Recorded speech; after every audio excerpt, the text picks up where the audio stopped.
그래서 로봇에서 이제 6개의 RGB 카메라가 이렇게 딱 있는데 카메라를 쫙 보면서 뭔가를 인지하고 인지된 것들을 이제 랭귀지 모델로 해석을 하는 우리가 비전 랭귀지 모델링이라고 하죠. 지금 보시는 거는 피규어 AI 대표분이 이렇게 올려주신 건데 배선이라는 게 원래 이렇게 회전하고 있는 이런 회전 관절에다가 선이 있으면 이게 뭐 씹힐 수도 있고 막 꼬일 수도 있고 막 그러잖아요.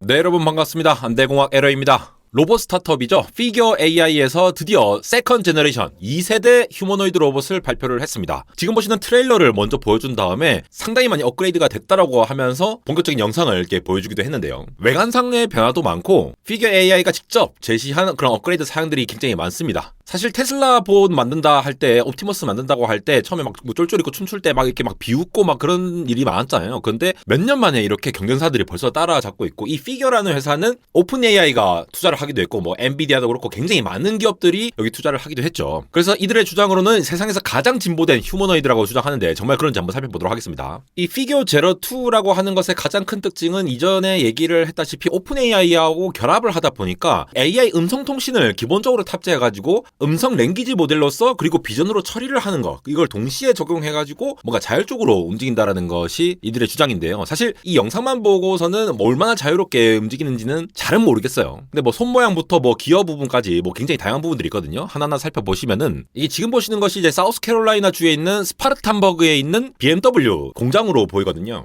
여기에 공장에 직접 들어가가지고 저런 자동차 프레임을 이렇게 손으로 직접 운반을 하는 모습들 저런 걸 볼 수가 있죠. 애초에 BMW 이 공장에다가 이 휴머노이드 로봇이 실제로 뭔가를 할 수 있도록 하는 거를 이제 결합을 시켰다라고 얘기를 하고 있습니다. 그래서 솔직히 이런 거 보시면 어떤 생각 드세요? 이거 좀 약간 너무 느리지 않나 갑갑하지 않나 약간 이런 생각이 들지 않습니까? 원래 피규어가 훨씬 더 복잡하고 다양한 작업 기능을 할 수 있다라고 해서 이걸 만들어가고 있는 과정인데 현재 이제 피규어 제로 2 같은 경우에는 이전에 있는 제로 1에서 보였던 것과는 그렇게 큰 차이가 나지는 않아 보입니다. 그런 의미에서 피규어 제로 1, 제로 2를 비교를 해보면 좋은데 이 제로 1이고 제로 2거든요. 일단 이제 겉면이 굉장히 많이 바뀐 게 막 크롬으로 이제 치덕치덕 이렇게 막 해놓은 이 프레임을 가지고 있었는데 지금은 약간 이제 매트한 스타일의 검은색으로 싹 해가지고 프레임이 좀 예쁘장하게 잘 만들어져 있죠. 광택이 없으니까 조금 더 이렇게 현대적인 느낌이 있지 않나 이런 생각이 들고 피규어 제로 1 같은 경우에는 약간 그 스타워즈에 나오는 그 깡통 로봇 같은 그런 느낌이잖아요. 근데 조금 이렇게 좀 진보된 형태로 비주얼도 많이 바뀐 것 같고 굉장히 이제 빡빡하게 생기고 막 와이어 하네스가 다 튀어나와 있는 것도 보이시죠. 그리고 근데 이거는 이제 지금 조인트들도 굉장히 설계가 통합적으로 되어 있는 것을 보실 수가 있습니다. 조금 더 자세히 보면 이 와이어 하네스 부분들 있잖아요. 그리고 이러한 것들이 실제로 제로 1 때는 계속 이렇게 수리를 해야 되고 뭔가 또 테스트를 해보고 왔다 갔다 하기 때문에 일부러 이 프레임의 바깥으로 배치를 했다라고 합니다. 그래서 이런 프레임 셰시 외부 쪽으로도 이렇게 라우팅을 이렇게 빼가지고 하다 보니까 아무래도 외관적으로 좀 지저분한 부분들이 있죠. 이거는 이제 테슬라도 옵티머스를 처음 딱 공개했을 때 막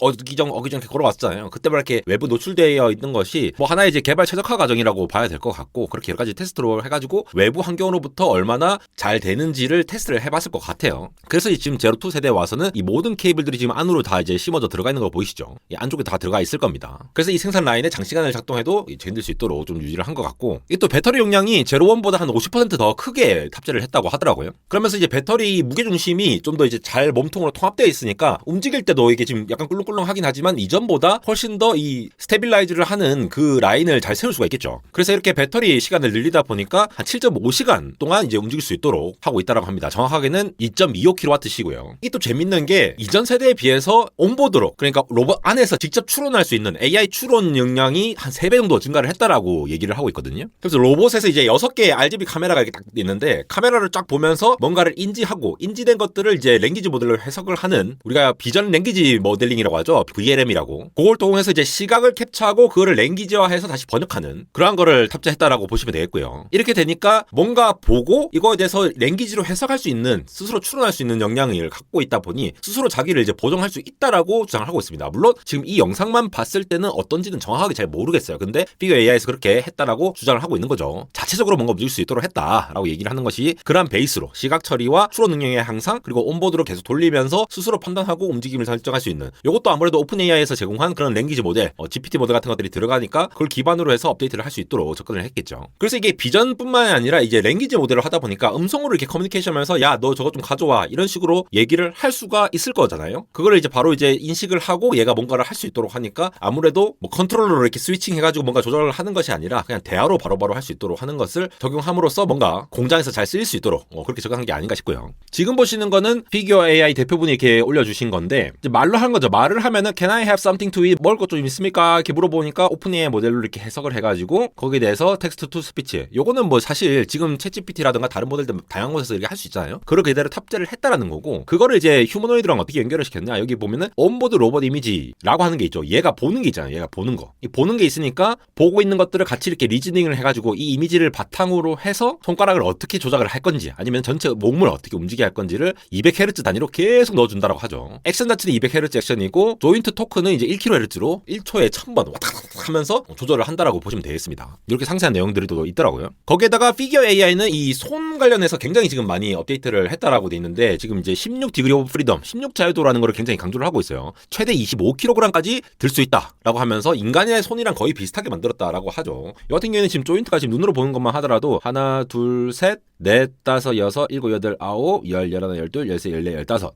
하고 16 이렇게 되는 것 같네요. 테슬라가 11 자유도로 했잖아요. 여기 3개, 2개 했는데 얘는 훨씬 더 많은 자유도를 갖고 있다 보니까 훨씬 더 정교하게 뭔가 할 수 있다라고 이제 예상을 할 수가 있는데 그만큼 또 조절이 어려운 부분도 있겠죠. 테슬라가 이제 11 자유도로 한 거는 그 정도의 자유도만으로도 이 덱스트러스, 손의 움직임을 거의 인간과 거의 유사하게 할 수 있다라고 뭔가 AI로 이제 판단해서 AI 데이터를 분석해갖고 학습을 해봤더니 이렇게 된다라고 접근을 하고 있다라는 거죠. 그만큼 또 싸게 만들어야 되니까. 그래서 피규어 AI는 이 사람이 뭔가 잡을 수 있는 형태는 모든 걸 다 집을 수 있다라는 걸 목표로 지금 움직이고 있다라고 하고요. 창립 이래에 이 로봇 손과 관련해서 정말 디자인과 뭐 이 기능에 대해서 굉장히 많이 투자를 했다라고 얘기를 하고 있습니다. 이 또 재밌는 게 이 손가락 하나하나에 센서와 모터를 포함해가지고 이 통합된 장치에 의해서 작동을 한다고 하거든요. 그러니까 이거 하나하나에 그냥 뭔가 특별한 모듈이나 이제 컴퓨터 엔진 같은 것들이 들어가 있다고 보시면 돼요. 그래서 각각이 조금 더 이제 섬세하게 움직일 수 있다고 하는데 이렇게 되면은 뭐 각각에 대한 정보들을 이제 통합적으로 컨트롤을 할 수 있는 그게 또 중요한데 이런 부분들은 좀 업데이트되면 나중에 또 분석을 해보도록 하겠습니다. 어쨌든 이렇게 모든 전원이나 이런 센서 신호 배선 같은 것들을 이 손하고 손가락에 둘러싸고 이렇게 라우팅을 할 수 있도록 새롭게 다 설계를 했다라고 하는데 이러면 이제 전선이 이제 뭐 특별히 꼬이거나 하는 문제들을 없앨 수가 있잖아요. 특히나 이 각 관절의 힘과 성능을 최적화하기 위해서 이 맞춤형 모터를 따로 제작을 했다라고 하는데요. 기본적으로 이 로봇 관절이랑 구동장치가 통합되어 있는 구조로 가다 보니까 아까 말씀드렸다시피 이 배선이라는 게 원래 이렇게 회전하고 있는 이런 회전 관절에다가 선이 있으면 이게 뭐 씹힐 수도 있고 막 꼬일 수도 있고 막 그러잖아요. 그래서 이걸 안정적으로 배선하는 것 자체가 굉장히 이 로보틱스 쪽에서 굉장히 어려운 일인데 쉽게 말해서 우리가 팔목만 이렇게 돌린다고 칩시다. 계속 이 돌려버리면은 이 핏줄이나 혈관 같은 것들이 막 꼬일 거잖아요. 계속 돌려. 그런 문제들이 발생하니까 사람들의 신경과 혈관이 이제 정리가 잘 될 수 있도록 피규어 제로2에서 팔꿈치나 엉덩이, 무릎 같은 이런 주요 관절에 대해서는 새롭게 액추에이터를 설계를 해가지고 로봇 관절이랑 구동장치를 통합하는 거를 택한 것으로 보입니다. 이렇게 보니까 이제 로봇이 상당히 많아졌습니다. 애절리티 로보틱스에서 디지트라는 애는 지금 이미 뭐 아마존 같은 데 들어갔죠. 근데 이게 굉장히 단순한 것들만 이렇게 하는 형태로 하고 있고 옵티머스 같은 경우에도 이제 또 신규 소식이 좀 들릴 때가 됐는데 뭐 테슬라 공장에 들어간다 뭐 이런 얘기가 나오고 있죠. 그리고 메르세데스 벤츠에서는 이제 아폴로라는 애를 또 테스트를 하고 있는데 얘도 이제 아직 이제 라우팅이 이제 이렇게 바깥으로 나오고 있는 모습 보면은 조금 더 뭔가 해야 되지 않나 싶은 생각이 들고 우리나라 같은 경우에도 현대차 공장에 보스턴 다이내믹스에 뭔가를 하려고 하는데 경량화되는 것들이 좀 핵심인데 이런 것들이 실질적으로 인력을 대체할 수 있을 만한 수준의 노동력으로 될 수 있을지를 좀 더 봐야 될 것 같습니다. 지금은 이제 뭐 누가 제일 앞섰다라는 거를 먼저 보기보다는 로봇의 발전이 사실 좀 약간 꿈만 같은 얘기잖아요. 제가 이전에도 말씀드렸는데 제가 학부 때 저 제어공학 교수님한테 이제 개인적으로 이렇게 상담을 드리고 얘기를 들어보면은 제어하시는 분들도 그런 얘기를 해요.